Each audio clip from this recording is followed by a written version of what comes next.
Hello friends, इस video में हम डिस्कस करने वाले हैं about some of the source documents. पिछले वीडियो में हमने एक अकाउंटिंग प्रिंसिपल पढ़ा था जिसका नाम था, अगर आपको याद होगा, ऑब्जेक्टिव एविडेंस प्रिंसिपल। या अगर आपने किसी और जगह से पढ़ा है या कहीं इसका नाम सुना है तो ऑब्जेक्टिव एविडेंस प्रिंसिपल कहता है कि जो भी हम ट्रांजैक्शन रिकॉर्ड करेंगे into the books of accounting, तो उसके लिए हमारे पास कोई एक सबूत होना चाहिए।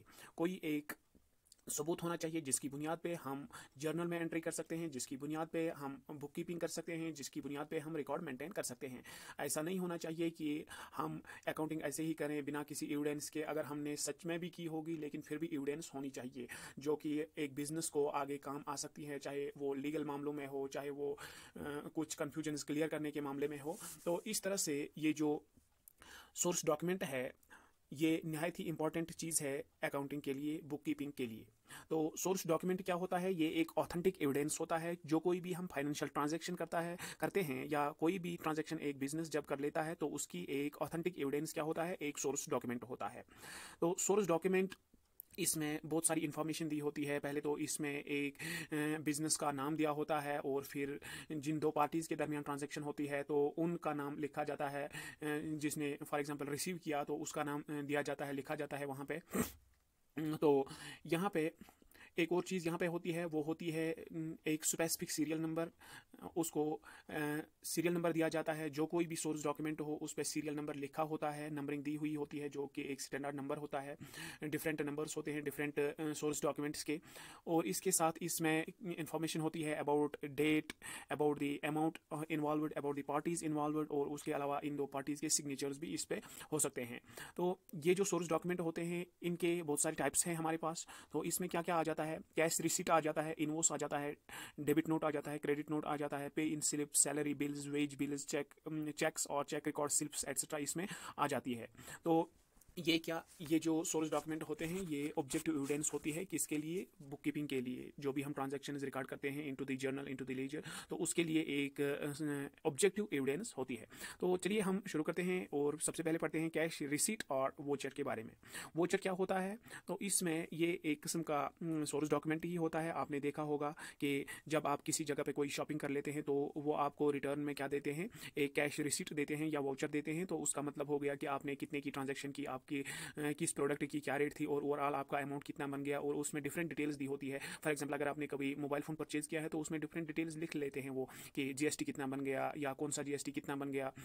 इसके अलावा उसमें डिटेल्स दी होती है। अगर कोई और टैक्स है या बाकी कोई चार्जेस भी उसमें लग जाते हैं तो वो उस पर रिकॉर्ड कर लेते हैं और उसमें भी सीरियल नंबर होता है अच्छी तरह से।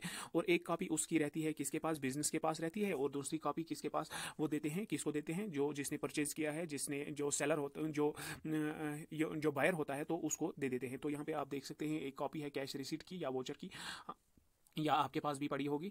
और दूसरी हम बात करते हैं, जो दूसरा सोर्स डॉक्यूमेंट है हमारे पास वो होता है इनवॉइस। अगर आपने कभी ऑनलाइन शॉपिंग की है और उसमें कैश ऑन डिलीवरी का ऑप्शन दिया है, कैश ऑन डिलीवरी का ऑप्शन चूज़ किया है, तो वहाँ पे आपने देखा होगा कि आपको उस प्रोडक्ट के साथ जो आपको मिलेगा तो उसके साथ एक इनवॉइस भी होता है, इनवॉइस भी होता है।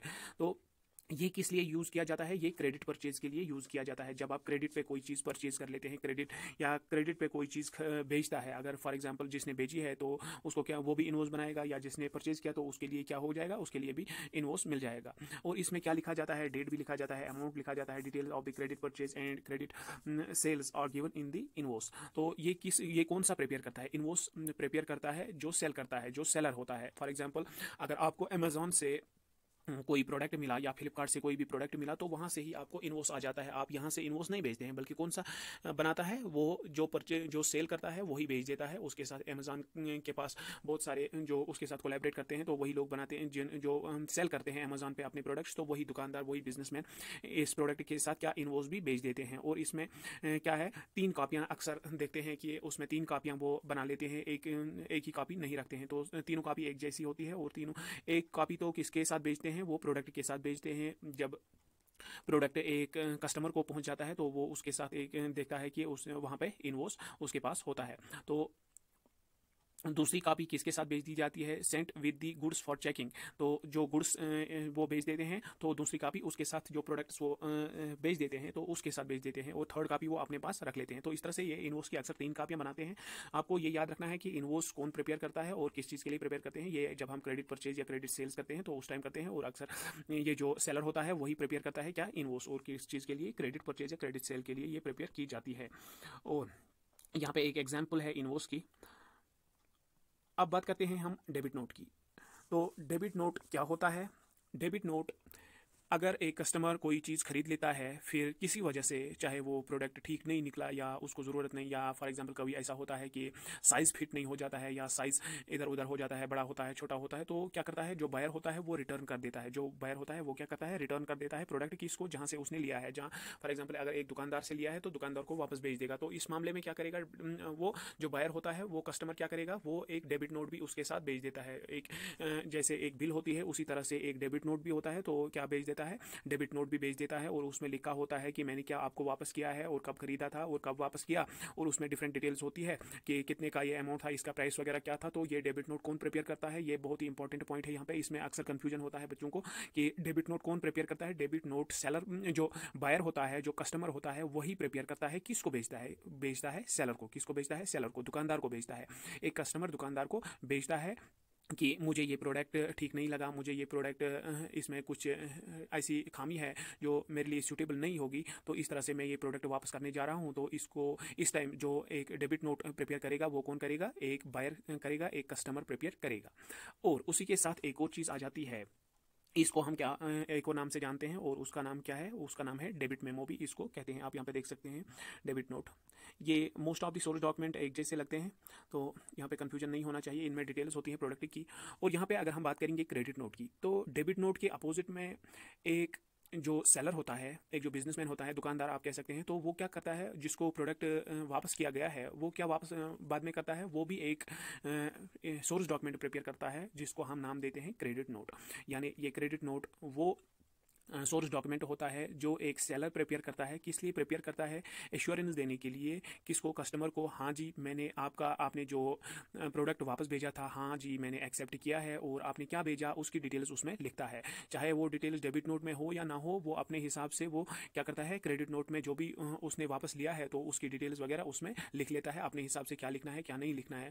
ये दूर की बात है कि वो मैच करेंगे उसमें जो सभी डिटेल्स है जो डेबिट नोट में है, क्रेडिट नोट में है, उसकी और हमें नहीं जाना है। हमें ये देखना है कि डेबिट नोट प्रिपेयर करता है एक कस्टमर, एक बायर, और क्रेडिट नोट कौन प्रिपेयर करता है, क्रेडिट नोट एक सेलर प्रिपेयर करता है और एश्योर करता है, उससे एश्योरेंस मिल जाती है किसको, एक बायर को, एक कस्टमर को एश्योरेंस मिल जाती है, हाँ जी जो मैंने प्रोडक्ट वापस भेज दिया है दुकानदार को, जो मैंने सेलर को वापस भेज दिया है, उसने एक्सेप्ट कर लिया है, उसने मान लिया है कि हाँ मुझे पहुंच गया है, और जो आपने प्रोडक्ट वापस किया है तो वो मेरे पास है, और उसकी डिटेल्स वगैरह भी इस तरह से उसको पहुंच जाती है। ये क्रेडिट नोट सेलर भेजता है किसको, वापस भेजता है, सेलर भेजता है किसको, जो बायर होता है, सेलर भेजता है कस्टमर को, सेलर भेजता है कस्टमर, या आप कह सकते हैं बायर को क्या भेजता है, credit note. Credit note seller to buyer, और debit note buyer to seller.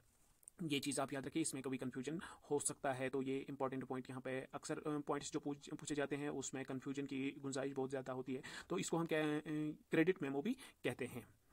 और एक और सोर्स डॉक्यूमेंट हमारे पास होता है, वो क्या होता है, जब आप बैंक में पैसे जमा करने जाते हैं या एक चेक जमा करने जाते हैं तो आपको पे इन स्लिप वहाँ पे लिखनी पड़ती है। पे इन स्लिप पे डिटेल्स लिखनी पड़ती हैं, कैश की डिटेल्स हो, चेक की डिटेल्स हो।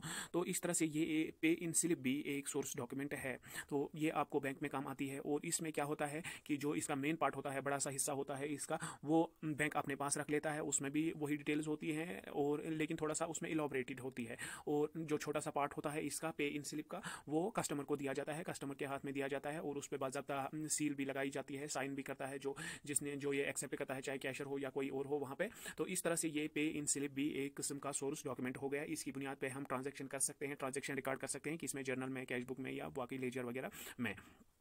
और एक चीज़ है वो है चेक। चेक भी एक नेगोशिएबल इंस्ट्रूमेंट है, सोर्स डॉक्यूमेंट है। तो चेक बुक आपको पता ही है कस्टमर को इशू कर देता है एक बैंक, ताकि वो मनी विड्रा कर सकें या ट्रांसफ़र कर सके। एक कस्टमर अगर चेक लिख के किसी और को देता है तो इस तरह से जिस किसी के पास भी एक वैलिड चेक हो वो पैसा निकाल सकता है। तो इसमें आप देखते हैं कि इसमें बहुत सारी डिटेल्स होती है, नीचे इसके दिया गया होता है, एक यूनिक नंबर दिया गया होता है। तो लिहाजा ये चेक एक वैलिड डॉक्यूमेंट है, वैलिड सोर्स डॉक्यूमेंट है। तो इस तरह से ये चेक भी एक सोर्स डॉक्यूमेंट हो गया। और इस चेक बुक के साथ ही जो पे इन स्लिप होता है तो वो भी दी जाती है, रिकॉर्ड स्लिप्स इसके साथ होती है या अटैच होती है या इसके साथ अटैच करनी पड़ती है। तो और इसकी जो डिटेल्स वगैरह हो वो चेक बुक पे रिकॉर्ड की जाती है। तो इस तरह से ये हमारे लिए एक सोर्स डॉक्यूमेंट बन जाता है। तो इस तरह से ये हो गए डिफरेंट सोर्स डॉक्यूमेंट्स जो एक ट्रांजैक्शन के टाइम आपको मेंटेन करनी पड़ती है। और इन्हीं सोर्स डॉक्यूमेंट्स की बुनियाद पे आप डिफरेंट ट्रांजैक्शंस रिकॉर्ड कर सकते हैं into the different books of accounting. और अगर आप ये कर रहे हैं तो उससे आपका जो ऑब्जेक्टिव एविडेंस प्रिंसिपल होता है किसका, अकाउंटिंग का, वो फॉलो होता है। और आपको कभी भी कोई भी प्रॉब्लम नहीं होगी, बिजनेस को कोई प्रॉब्लम नहीं होगी। उसको अगर फॉर एग्जाम्पल कभी ऑडिट होगा, कभी उसको कोर्ट में दिखाना पड़ेगा आपने ये ट्रांजेक्शन की या नहीं की, तो उसके लिए दिखानी पड़ेगी, उसके लिए जो बिजनेस होगा उसको दिखानी पड़ेगी। अगर उसके पास एक सोर्स डॉक्यूमेंट हो तो वो आसानी से दिखा सकता है कि मैंने ये ट्रांजैक्शन की है, मैंने इसको पैसा दिया है, मैंने उसके साथ ये वाली ट्रांजैक्शन की है। तो इस तरह से ये एक नई ही इंपॉर्टेंट चीज़ है किसी भी बिजनेस ट्रांजैक्शन को रिकॉर्ड करने के लिए। और बिना सोर्स डॉक्यूमेंट के ट्रांजैक्शंस को रिकॉर्ड नहीं किया जा सकता है। तो अगर वीडियो पसंद आया आपको तो वीडियो को लाइक करना और चैनल को सब्सक्राइब ज़रूर कर लेना।